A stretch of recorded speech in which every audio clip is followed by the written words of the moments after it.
It was sad. It happened yesterday. So our dog Otis, who we've had for 7.5 years, cockapoo, good guy, a little about 30-pound dog. We got this dog.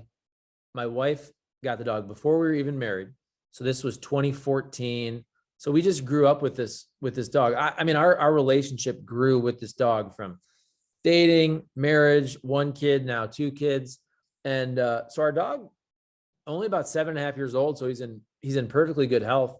But our son, who's about 9 months old, baby Charlie, he's the allergy kid, basically. He's allergic to everything.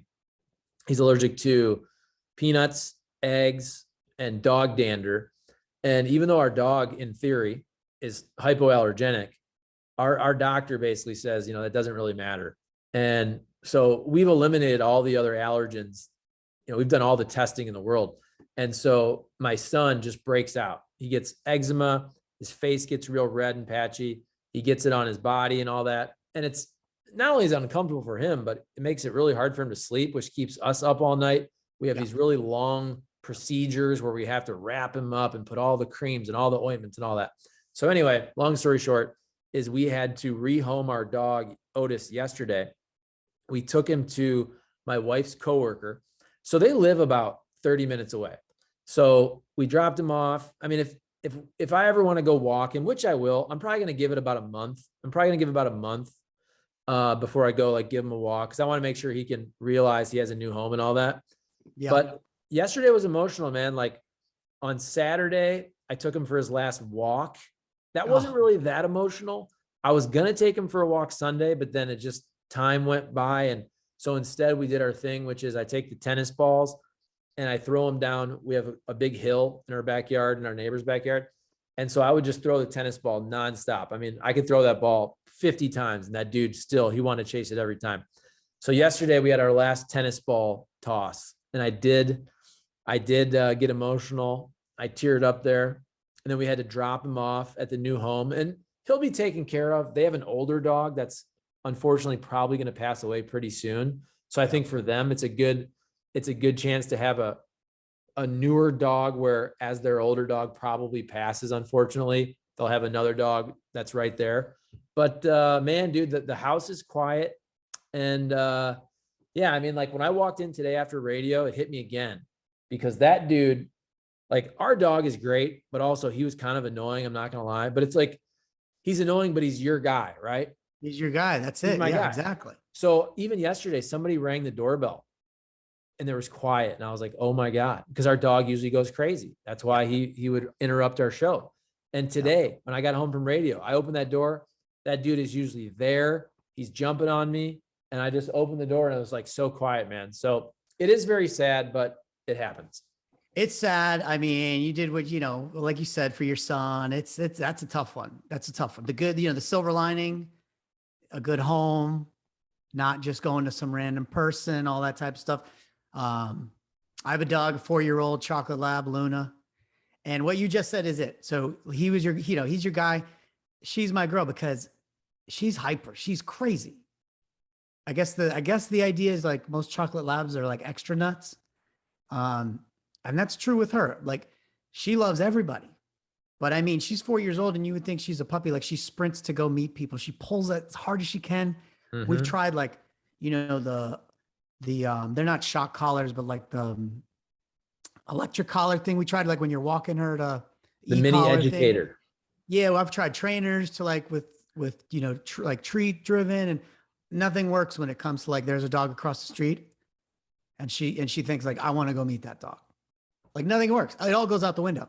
In the house, yeah, she does everything you want. She doesn't chew anything. She doesn't ever break anything. But out when you're walking, my wife is basically I can't walk her. And even with all that, when there's ever a time where I'm God, it's so annoying. It's what you said. I'm well, no, she's ours. I mean, we picked her. Mm-hmm. It's not like a family member, right? Isn't that funny? It's not even like a family member. I'd be just get out of here. Get out of here. But with her, I'm no, you didn't I picked you. We brought you in to the family. So yeah, good and bad. We're with you. But luckily our daughter, so she has allergies too. We've talked about this. but hers are food. So her eggs and soy and all that, and that's a whole crazy thing. But so far with Luna, like everything's been cool. But my sister has had dogs, had a dog they had to put down because when they had super, super young kids, that dog was a rescue and had issues and like tried to like, actually did scratch kids' faces and stuff. And it was like, it was dangerous. It was going to be potentially way worse, you know? So it's tough. It's super tough. I mean, but you describing throwing ball for the last time, is it? I mean, there's your hallmark video, play it black and white in slow motion. I mean, that's gut wrenching. It is. And my wife even said that she did not get emotional until she saw me throwing the ball with Otis. And she knew I was getting emotional. And then also, like, you'll go through your pictures. This is where it's funny. I mean, it's emotional, but it's funny. So you go back. So we get this dog in 2014. And when you don't have kids and we weren't even married, you know, your dog is your kid. You're taking it places that you shouldn't take it, right? In terms of like, oh, we're going to go here. Let's take the dog. And you dress the dog up for Halloween. All of a sudden, oh, here's a picture of a dog with an elf hat because it's Christmas. Right. So it's funny because I was going back because now I'm getting all nostalgic and I'm looking at my pictures and I see there's so many pictures of Otis, like 2014, 15, 16, 17. Okay, we get married. My wife gets pregnant. We have our first kid, which is what, January of 2018. And it's like the Otis pictures went from, Otis was every fifth picture for like, I don't know, 5 years. And then it was like Otis was a picture once every 50. You know what I'm saying? The Otis ratio dropped significantly. Yes. Yes. That's life though. I mean, you know, here's to Otis. He sounds like he's already happy. He's in a good home. I mean, we didn't want to bring this show all the way down, but I feel like, hey, life isn't all rainbows and lollipops, right? I mean, sometimes these things happen, you know? So I feel for you, buddy. This is real life stuff. And again, my wife said she doesn't know if she wants to go see him again because she feels like just kind of ripping off the Band-Aid. I need to give him at least a month with this new house so he knows that, you know, we're no longer his parents. But I'm telling you, man, I feel like if a month from now, I'm going to go there and give him a walk. And I just feel like he's got to recognize me, obviously, and jump on me. And then like all the waterworks might come all the way back, you know? I think they probably will. And then I would be just worried that he'd get confused, but who knows? Who knows the answer to that? Because right, if you've given it some time. Right. And that's why, I'm not going to go there in 4 days and be like, hey, let me walk you. I'm going to give him a nice month. And then it's one of those things too, where you say this, I go, oh, I'm going to visit him once a week. I'm going to walk him once a week. And you know how it is. Yeah. First of all, he's 30 minutes away and I love him, but once a week turns into, oh, maybe once a month. And then it turns into once a quarter. Right. That's usually how this works out. Charlie Marlow, shout out to Otis. All right, buddy. So have you placed any bets on college basketball recently? Honestly, I really haven't. I usually bet with my buddies and we did say, hey, we're going to get back going here for NCAA tournament. So I was going to take Bradley versus Loyola. Bradley was getting like 5.5, 6 points. They got blown out. Nobody really wanted that bet. So I got to get back into it because I definitely want to gamble for March Madness. Oh yeah. You know, I mean, yeah. I can't believe that's already next week, by the way. That's a week from, I go a week from Thursday. I'll be out there. And you know what I'll do is I'll take screenshots of all my ridiculous parlays and maybe we'll do a little recap show when I'm back in town and rate, you know, or expose, whatever the word is. We'll go through them. Here's the bet I'll throw out for this week. And it's kind of like a longer play, but will Virginia make the tournament? They're currently, according to Joe Lunardi, in the next 4 out bracket. So not even the first 4 out, they're next 4 out. They are, I'll give you a little stat line here. They just beat Louisville over the weekend. They're 12-8 in the conference, 18-12 overall. They currently are 1, 2, 3, 4, 5, the 6th seed in the ACC. The only way I think, I mean, obviously, you know, they win the tournament automatic bid. I get that. But I think if they make the finals of the ACC, they're a lock. If they get the step before that, I think there still could be good debate because that means they're going to win a couple games in the tournament. What would you say? Yay or nay? UVA gets in. I'm an optimist, but I also believe in the whole conference tournament situation. A lot of these teams don't give a crap because they're already in. So I love a team like Virginia. By the way, I haven't watched 1 second of them all year, but I saw that one Hail Mary shot that got hit against them a couple weeks ago. Right. But I love the fact that they have to win the tournament to get in.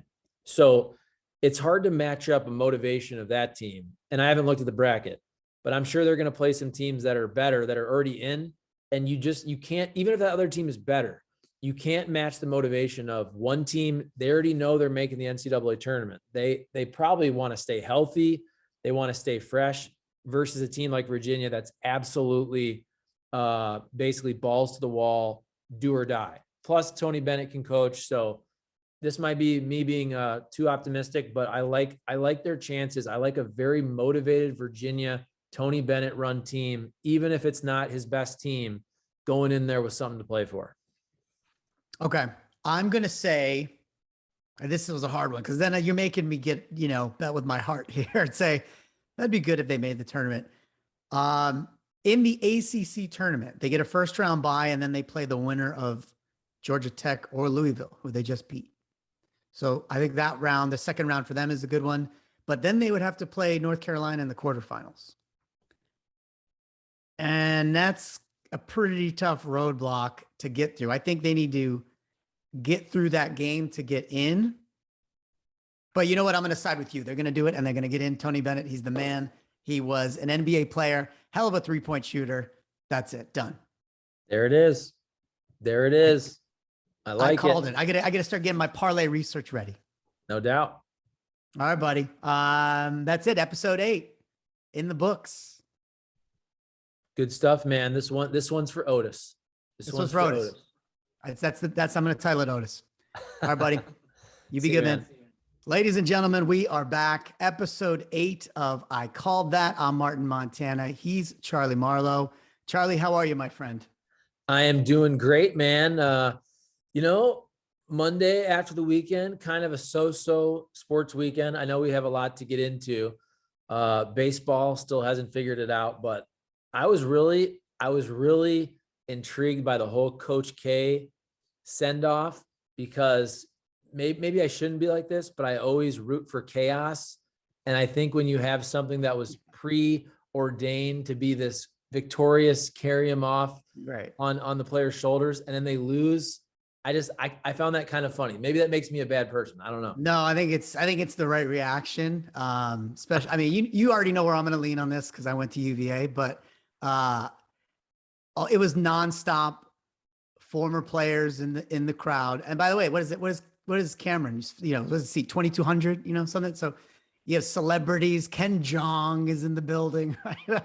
I'm watching it. I'm the same like you. I'm like, it's a lot. This is a lot.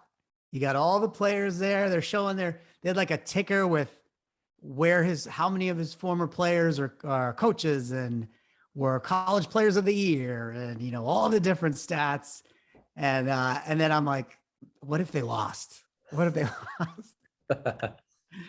I'm with you. I'm like, hey, it doesn't have to all be so perfect in real time. Do you agree? 100%. And that's where I think we all get annoyed when there's too much run up. And that's where ESPN talked about this nonstop on radio, on TV. Yeah. And I don't even have anything against Coach K. I'm not really a fan of his necessarily, but I don't dislike him. I do think it's kind of fun to dislike Duke. Like growing up, I didn't like Duke.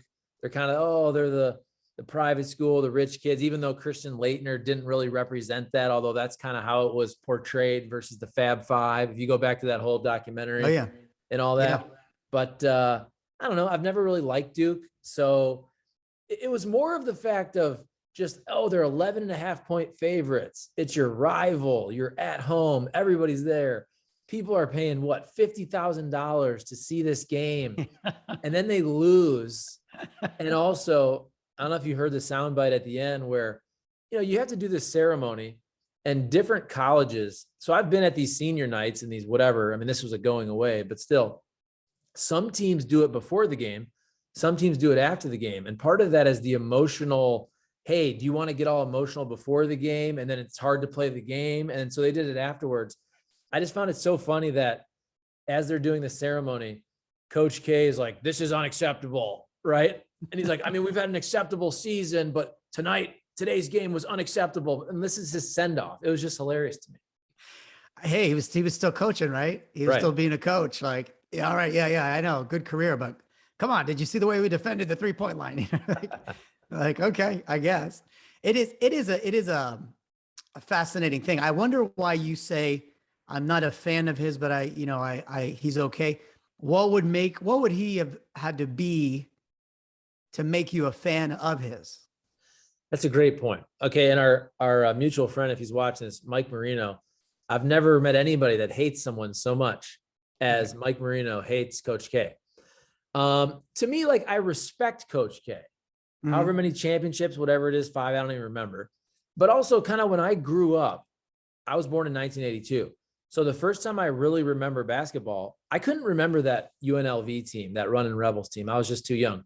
But the first time I remember basketball was like that Christian Laettner, the back-to-back, the Duke team with Bobby Hurley, Grant Hill, and all those guys. So that was literally the first time I remember college basketball. So you got to give Coach K respect for also the fact that however many 40 years he's done it. Somebody wrote the other day that what Coach K did would be like somebody starting coaching right now and then coaching till the year 2064, which is crazy when you hear about that. So I give him all the respect in the world as a coach, what he did for USA basketball, how he kind of changed from being the 4-year college guy. And then he didn't want the one and dones, but then he realized, oh, Kentucky's winning and they're getting all the one and dones. Now I have to go that route. But also he's not the most likable guy. The time that he once, remember he said something in a handshake line and then he lied about it and said he didn't, but then they had audio of it and he had to apologize. Just kind of stuff like that. Okay. I mean, I feel like you got a bias that you don't like him. I don't know what it is. I didn't get that. That answer didn't give what I wanted. I wanted a little more something. Is it, let me put words in your mouth. You feel he's a little two-faced? Is that where we're going? A little two-faced, but also like, I don't have these dreams, these visions of grandeur with athletes and coaches, just because I don't know. Also what I did, I interviewed a lot of these guys and I talked to them. And at the end of the day, most of them are good people, but they're just so cutthroat. And it's such now a $1 billion industry and they're making millions of dollars and the camera's on them all the time. So I don't know, like people lie, they lie, but to pretend you're kind of better than everybody else, I don't know. I mean, it sure looked like Zion Williamson was getting some duffel bags of cash there. And I don't even care because I want those kids to get paid. But I feel like Duke always was kind of better than everybody else, but they really weren't. So I don't know. Yeah. I mean, I buy that part of it for sure. The idea of the old model, 4 years in college, all that obviously. So once that starts blowing up and yeah, then Duke starts grabbing a bunch of one and done guys. How do you do that? I don't know. If you're sitting down and you're that guy and it's Duke and Kentucky and all these places, you mean to tell me there's no financial involvement for your parents, your grandparents, right? That uncle who wants a Mercedes. Like, I mean, there's no way that they just didn't do any of it. So I agree. I mean, media in general, when they find someone they seem to like, they're sort of untouchable, right? Like everything's so great and, extra credit for them and anything good that happens. Oh, back to the coach. Look, it's a very ego driven business, isn't it? In general, that you're the face of the program, but you're not even a player. I mean, it's all the talent that does it, but it's you. And I guess Obviously more of that goes to college because of the time span that they're playing. And the idea that they're younger, right? These young men are getting molded. If you're good enough to be a one and done guy and be in the NBA the very next year, sure, coaching is going to obviously help you hopefully get ready, but weren't you going to do it anyways? It's just a matter of where you wanted to go play that year. I mean, Yeah. And maybe I dislike Coach K more than I really think as I'm talking through this, because also growing up, to me, there was just something about North Carolina, the North Carolina baby blue. And I grew up in Toledo, Ohio. So it's not like I grew up on Tobacco Road. But when we grew up watching those games, I just always pulled for North Carolina. I always thought Dean Smith was cooler. Even those teams, I mean, the Duke teams early were so good, obviously, Leitner, Grant Hill. But I remember watching those teams when it was like Stackhouse and Rasheed Wallace. I love that team. And then a couple years later, who else did they have? They had, I can't remember. I know exactly the jersey you had. You had an Eric Montross jersey. So now Montross was right after that Duke team. So that was what, 93? Was that Dante Calabria? There you go. Shooting threes. My buddy Chuck's a huge UNC fan. He would know every single player. He had he had all the jerseys, shorts. This is when we're like kids. Yeah. Right. And I'm forgetting the era. And now this will be two guys not remembering players here. Who was the dude that went number 1 overall? That was the big man, like 6'9", 6'10", just tons of dunks, tons of layups. He went number 1 overall, maybe to like the Golden State Warriors. Now we'll have to look this up. You got to look that up. How far back are you going? Oh, this was like, okay, because Stackhouse and Wallace played together, right? Wasn't that about 94-ish? Okay. Okay. Yeah, I'm going on this. Then there was the next group, like maybe 96, 97, whenever that was. They had the number 1 overall pick. North Carolina did. Oh, Antoine Jamison. That's who I was thinking of. Oh, okay. And who was the other guy with Antoine Jamison? There was another really good player. Vince Carter. There you go. Okay. See, I'm an idiot. That's what I'm saying. Watching Stackhouse and Rasheed Wallace, and then a couple years later, watching Vince Carter and Antoine Jamison, even though those teams never won championships, it was the Montross team. But I always thought North Carolina was way cooler. And so when I was watching Carolina versus Duke, it was easy for me to root against Coach K.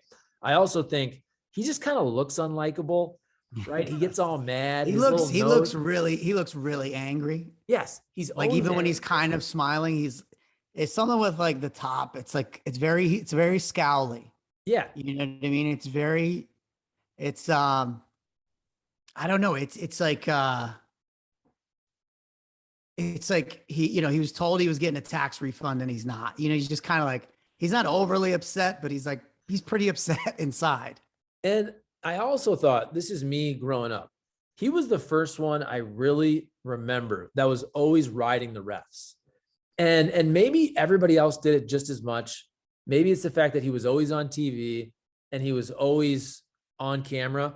But I feel like that dude rode the refs more than anybody else. And I always thought that was kind of BS, that he was just always just bitching and barking for every single call. I'm like, dude, you're Duke, right? You're Duke. You really have to do that?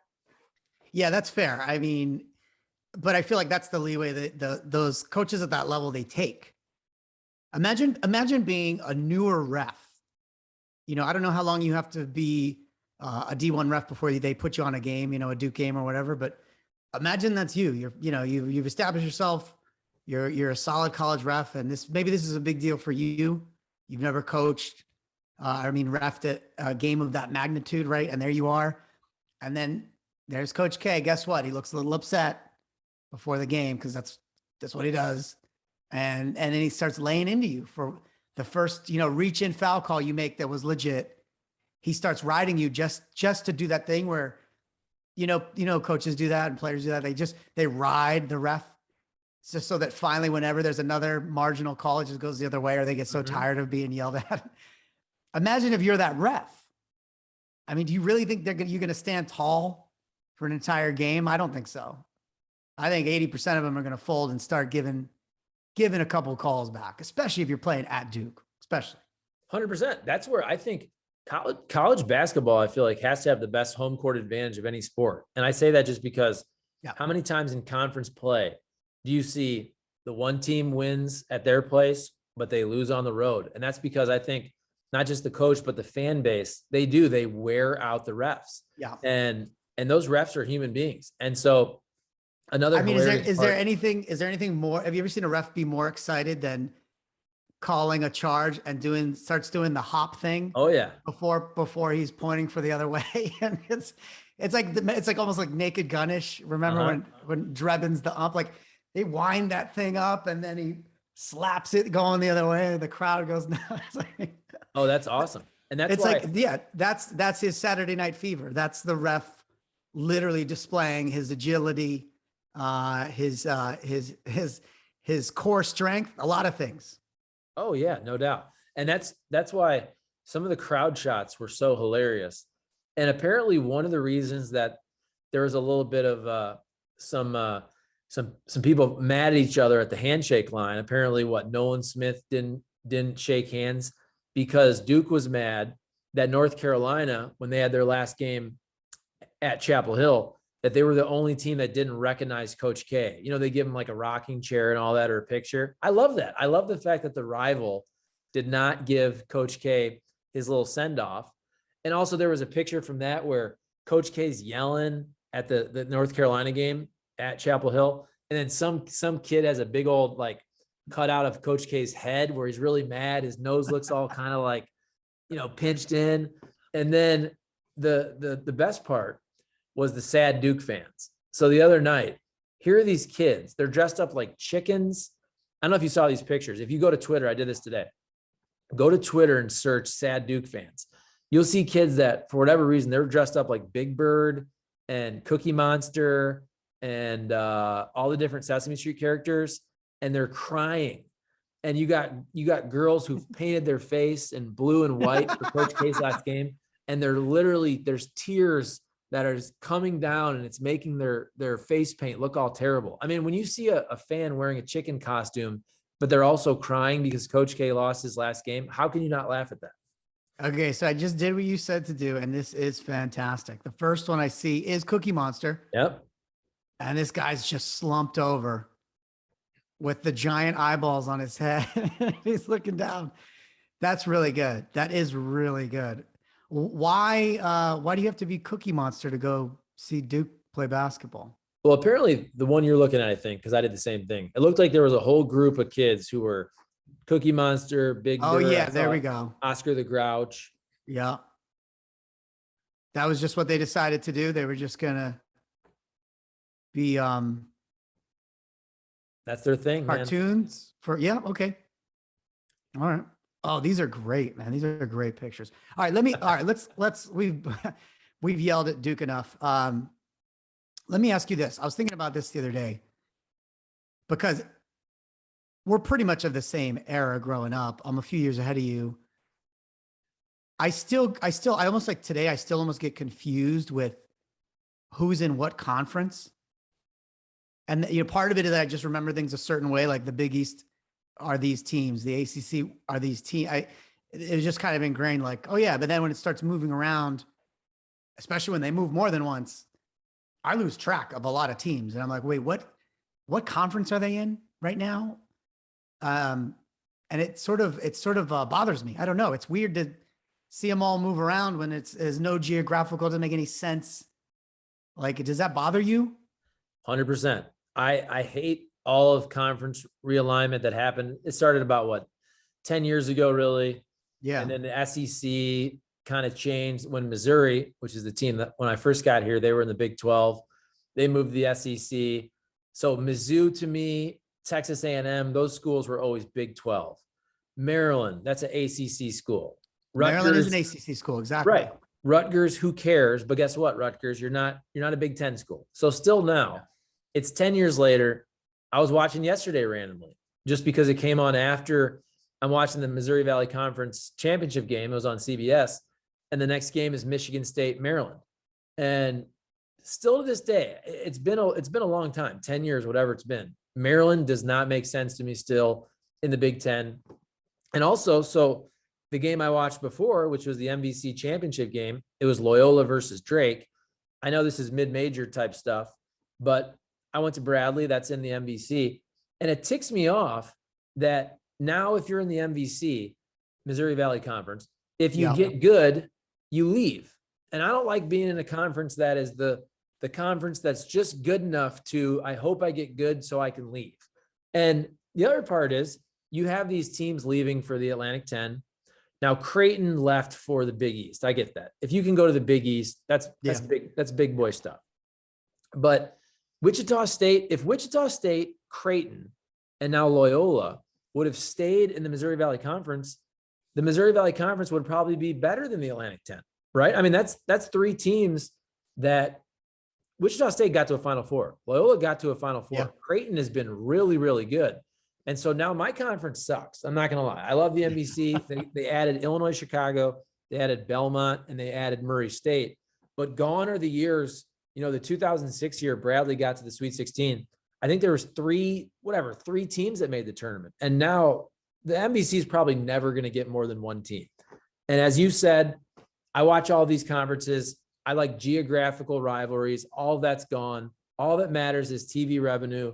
All that matters is getting your conference teams into new cable markets, into new cities, so you can charge subscriber fees on the SEC network and the Big Ten network and all that. Yeah. And it's hard then, I imagine, if it's your team. I mean, if it's your team moving, it's hard enough for me just trying to keep track of so wait, who, Cincinnati plays where, Houston plays where exactly? You pin me, I'll be like, give me a second. Let me look at the history. But if it's your team moving around, and then you're going to lose your rivalries and the history games. I don't know. I don't like it. It's too much for TV. I don't like it. It's not good at all. I was watching a little bit of ESPN this morning, and I'll usually flip it on for a little window in the morning, background noise sometimes.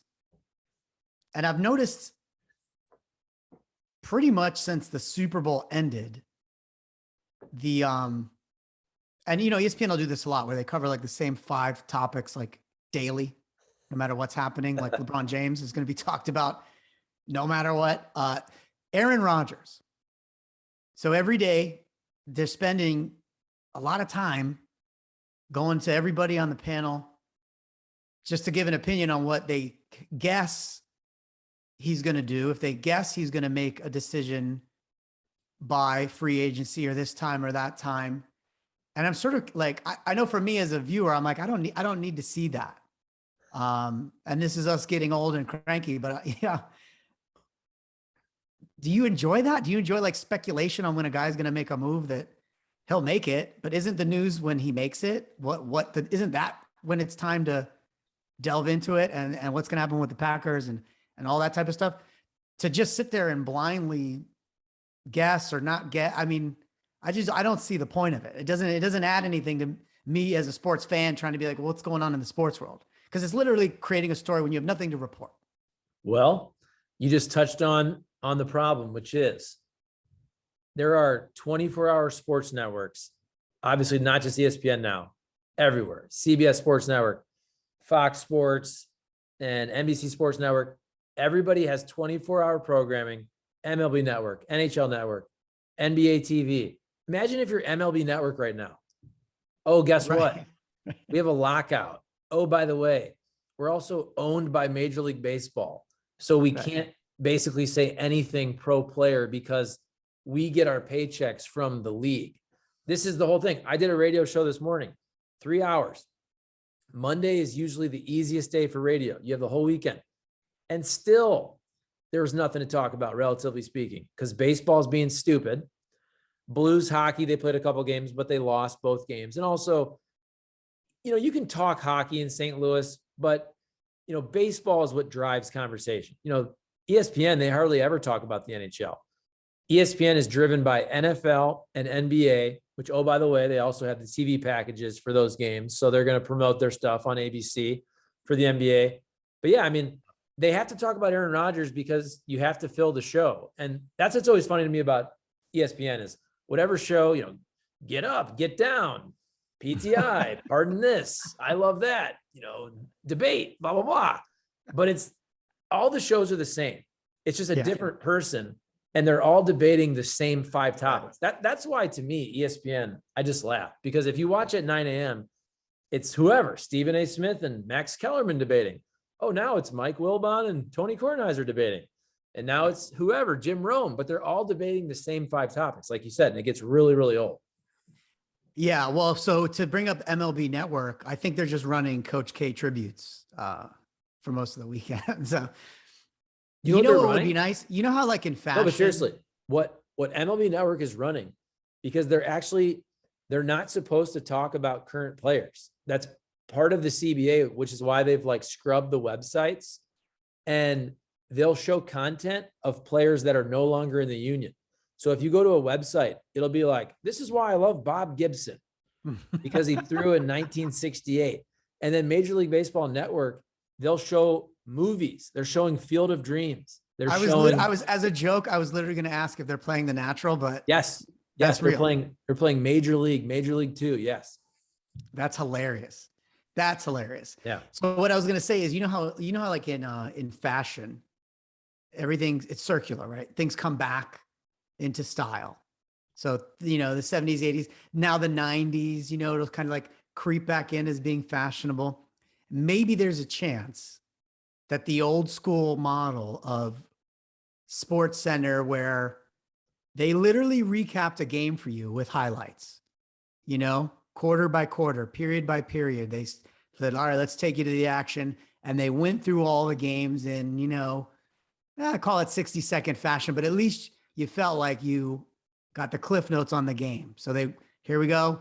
Okay, these were big plays. These were big plays. Let's go to the third. Let's go to the fourth. And here's the result. Maybe a quick post-game interview, on to the next game. And they did it. They did it for baseball, right? They did it for all the sports, not just football or LeBron or whatever. Maybe there's a chance that comes back into fashion and they get rid of the, 800 people debating the same thing, or the top 10 America's funniest home video clips, guys hitting the nuts, whatever. Like, just show me the recap. What I want is to watch a sports show and feel like I got a decent feel, a rough feel for what happened in the game. That's really what I want. I want to know, show me everything. Things I don't even actively watch, hockey, golf, take me through it. Because then you might get me to watch it. If I had a better feel for where are these teams in the standings, who's hot, who's edging towards playoffs, all that would get me into it. So maybe that's the network we have to start.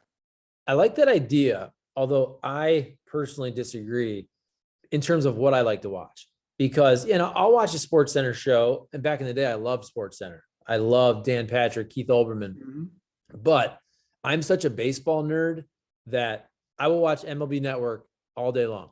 And that's where they do give you, Major League Baseball, on the most popular day, there's going to be 15 games, but they have an hour, 2 hour long show. That MLB Central is really, really good. Mark DeRosa is hilarious.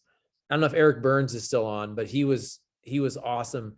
They make it fun. And yeah, because I'm a baseball dork, I have no problem watching the highlights from the night before of every single game. Cause there's only about 13, 14, 15 games, whatever it is. I'm also big into fantasy baseball. So I like that. Whereas honestly, I don't want to watch every NBA game. I don't want to watch every NHL game. I don't want to watch, golf. There's one tournament a weekend. I get that. I think NFL is the one sport because they play once a week. Yeah. Like, you're good on that Sunday night. That's why Chris Berman was always with the 2-minute drill with him and Tom Jackson. Yeah. Like, okay, just give me the recap of all 10 games. Even if it's 30 seconds per game, like, I'll watch that. Yeah. Okay. So maybe we have to subdivide into leagues and dedicate 30-minute shows. Look, we're going to own a network. Obviously, that's where this is headed. So each sport will dedicate, at least at a minimum, a 30-minute recap show per sport. How do you feel about that? Well, I just feel like it's already been done. I feel like we're describing MLB Network, NHL Network, NBA TV, the Golf Channel. No. We're going to do it better. We're going to combine it. It's going to be a one-stop shop. You don't need to go to 7 networks. Okay. Gonna all come full circle, and it's gonna be in front of you. You're gonna have to trust me on this. All right. I trust you 100%.